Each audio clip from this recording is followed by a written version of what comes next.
আসলে জায়গা তো আমার না, জায়গা আপনাদেরই। কথা বলেন ঠিক কিনা? এই দরবারের যারা মুরিদ তাদেরই এই দরবারের সমস্ত কিছু। কথা বলেন ঠিক কিনা? এখন আমি এটা আমাদের একটা স্বভাব, আমি, তাই না? আমি এটা দেখাশোনা করি, তত্ত্ব তালাপি করি, এটার খেদমতে আমি আছি, আমি এটার গোলাম। আমি কোন এলাকাতে গেলে আমার নাম না নিয়ে মানুষ যদি বলে যে সিদ্দিক মাওলানা সাহেবের ছেলে আসছে, তখন আমার কাছে বেশি আনন্দ লাগে। বুঝলেন না? সুবহানাল্লাহ।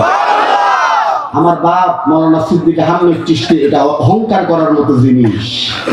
এর জন্য আমি কোন এলাকায় গেলে কেউ যদি বলে যেটা কুমিল্লা বড়কান্দার সিদ্দিক মাওলানা সাহেবের ছেলে, তখন অটোমেটিক আমার মধ্যে একটা আলাদা আনন্দ চলে আসে।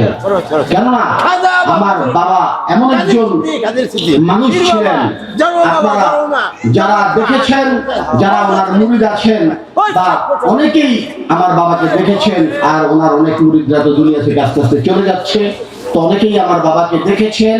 আমার বাবা কেমন মানুষ ছিলেন, উনি আল্লাহ প্রাপ্তির আশায় অনেক কিছুই ভুলে গিয়েছিলেন।